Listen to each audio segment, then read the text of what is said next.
The family of Jesus Christ comes together on this Easter Sunday to celebrate his rising from the dead. And what a wonderful occasion, what a wonderful sight this is. Our parish, St. Joseph, is growing as our community is growing. Monday, tomorrow, April the 13th, is the 60th birthday of St. Joseph Parish, Avon Lake. The parish was founded about 6 weeks before I was born. And I'd have to say the parish is in much better shape than I am. But 60 years tomorrow for our parish. And last night at Easter Vigil marked the 9th anniversary of the first Mass in this new church. 9 years already. And I'm glad we have space for everyone. People come into our parish by moving here. People come into our parish by being baptized as babies, and I baptize lots of babies, I'm happy to say. People also come into our parish family as adults, deciding that they want to become members of our Catholic family. And last night at Easter Vigil, we welcomed 7 adults into our Catholic family, all through our Rite for the Christian Initiation of Adults, RCIA. Last night, I baptized 3 adults, Gail Matusak, Denise Wilms, and Gary Fitzpatrick. And last night, I received a profession of faith from 4 adults who had been baptized in other Christian churches, but wanted to become part of our Catholic family. I received a profession of faith from Scott Fishburne, Christine Jasko, David Maker, and Jackie Thomas. And all 7 I confirmed and gave their first Holy Communion last night. Fully initiated they are in our Catholic family. I want to offer a special welcome to all of you who are visitors to our parish, who belong to another parish but are here visiting with family and friends, and we're glad to have you. I also want to offer a special welcome to maybe any of you who are looking for a church family to belong to. We'd be glad to have you as part of our St. Joseph Parish family. And I also want to offer a word of welcome, a very personal word of welcome, for anyone here today that maybe hasn't been to church in a while, and you've come today. I'm glad you're here. We've missed you. And we look forward to seeing you each Sunday as we celebrate the resurrection of Jesus Christ. Our family is not complete without all of us here at the Lord's table. So welcome to everyone as we celebrate the Feast of the Resurrection. As we look into the gospel accounts of the resurrection, each one has a little special emphasis or a little detail that helps us appreciate this great mystery a little more deeply. In John's gospel that we heard today, in the very first part of that gospel, there's a detail that might have just slipped by, but it won't anymore once I bring it to your attention.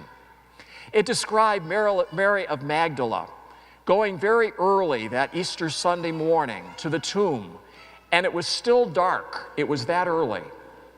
And she gets to the tomb, and the stone had been rolled away, and the tomb of Jesus is empty. she looks in and she goes home. She goes home and she tells Peter and the others, somebody stole the body of Jesus, and I don't know where. We don't know where they put it. Notice what Mary of Magdala did in that gospel. She went to the tomb and looked in and then went home. In Luke's gospel, on that first Easter Sunday, there are two disciples that are very discouraged. They're leaving the city of Jerusalem to go to a town called Emmaus. And as they're walking along, a stranger joins them and asks what they're doing. Well, aren't you the only resident of Jerusalem that never heard about what's going on these last number of days? Well, some women in our company said that Jesus is risen from the dead, but, well, you know. Jesus explains the scriptures as the stranger. And then, apparently, there's a place they wanted to go for dinner, and they put in a reservation. And they didn't want to lose their reservation. So they stopped for dinner and invited the stranger to join them. And they sit down at table, and Jesus takes the bread and says the blessing.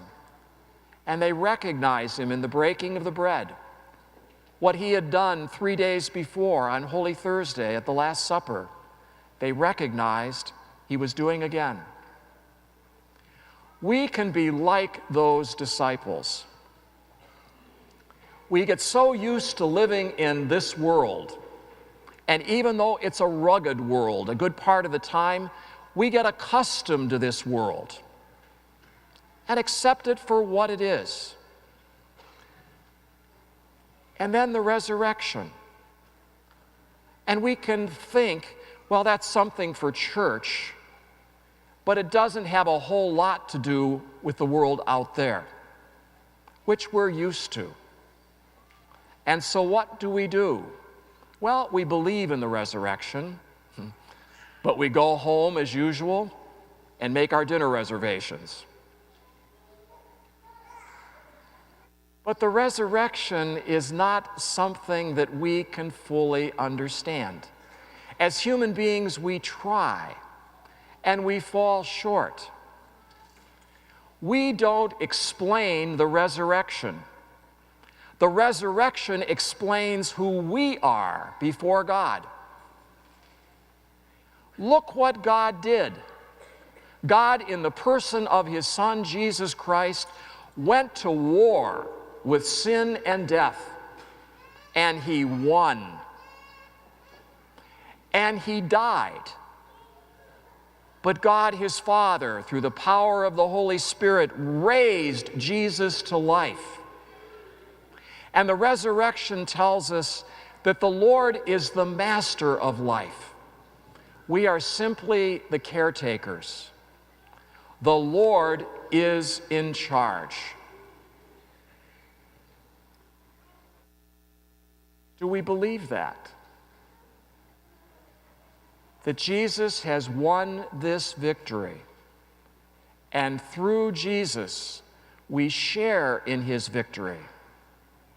He has conquered sin and death, and we, the baptized, have been promised by the Lord that we will live as long as God does. We will live eternally. In Matthew's gospel, we have another scene. In Matthew's gospel, the morning of the resurrection, there is an earthquake. And that is significant. Jesus' death and resurrection have come to rock our world. This is what human beings did to God. You and I. This is what we did. We killed the Son of God. But what does God do?